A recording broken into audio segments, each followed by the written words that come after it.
You know the feeling. Your team strings together the perfect sequence of passes, the striker slots it into the back of the net, the stadium absolutely erupts, and then you see it. The assistant referee has their flag raised. Goal disallowed. The offside law is easily the most debated, frustrating, and momentum-killing regulation in all of sports. But without this one specific boundary, the modern game of football would instantly collapse. Before the official rules were codified in 1863, the sport had no forward spatial restrictions. The result was a chaotic, mob-like scramble. Attackers would routinely practice what was known as goal hanging, simply planting themselves directly in front of the opponent's goalkeeper and waiting for a long punt down the field.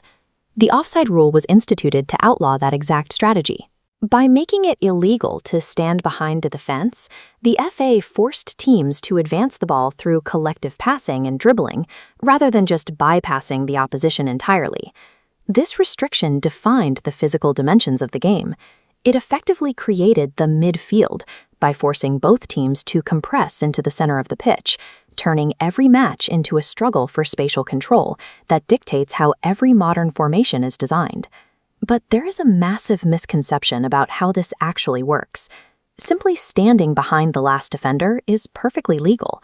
Occupying that space is considered a passive state. You can hang out behind the defensive line all day long.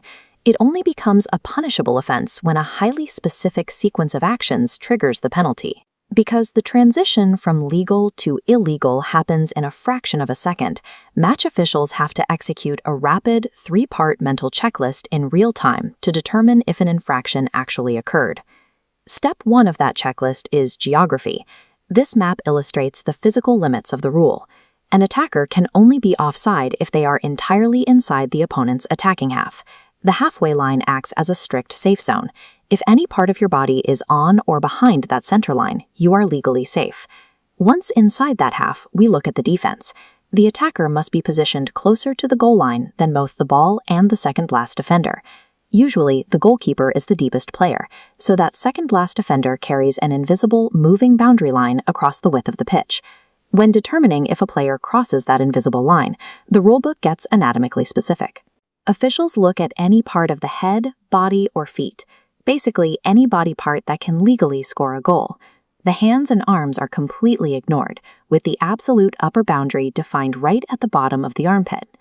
Step 2 is timing. That spatial snapshot doesn't happen when the attacker receives the ball. It is frozen in the exact microsecond a teammate makes contact with the pass. This timing creates one of the most confusing optical illusions in sports. If an attacker is safely behind the defender when the ball is kicked, they can sprint 10 yards past the defense while the ball is still in the air. By the time they receive it, they look offside, but structurally the play is entirely legal. Step 3 is active play. Even if a player fails the geography and timing tests, the flag stays down until they actually get involved in the phase of play. The rulebook defines this involvement through 3 specific actions. First is obvious, directly touching the pass. The second involves interfering with an opponent, like standing directly in their line of sight to block their vision. The third is gaining an advantage, which means playing a ball that randomly rebounds off the goalpost or the referee. Things get murky when the defense makes a mistake. A major 2022 clarification established that if a defender clearly and deliberately controls the ball, but accidentally misplays it straight to an offside attacker, that attacker is immediately placed onside. However, if the defender is reacting to a high-velocity pass and just makes an instinctive emergency lunge to block it, that is classified as a deflection. The attacker remains offside, and the penalty is applied. To keep the match from becoming entirely bogged down, the rulebook carves out 3 hard exemptions.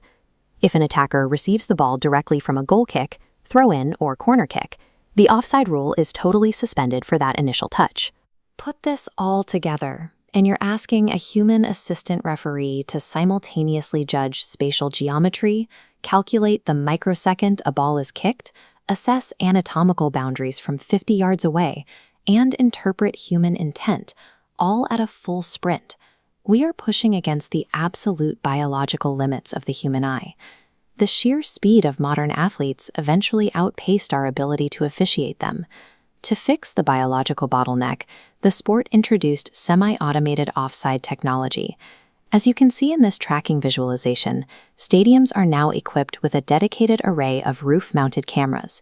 They constantly map out 29 distinct skeletal points on every single player's body, capturing their location 50 times per second. This internal diagram shows how the system solved the timing problem. An inertial measurement unit is suspended right in the center of the official match ball. It transmits acceleration data at 500 Hz, locking in the exact microsecond the passer's foot makes contact. The system provides an absolute, unarguable mathematical truth. But ironically, that precision has infuriated fans. Strikers are now routinely penalized for having an armpit or a toe a few millimeters offside, infractions so small they offer no actual sporting advantage and are completely invisible to the human eye. This friction has sparked a philosophical debate about the soul of the sport. Many players and supporters argue that wiping out incredible goals over a protruding shoulder blade violates the original attacking spirit of the game.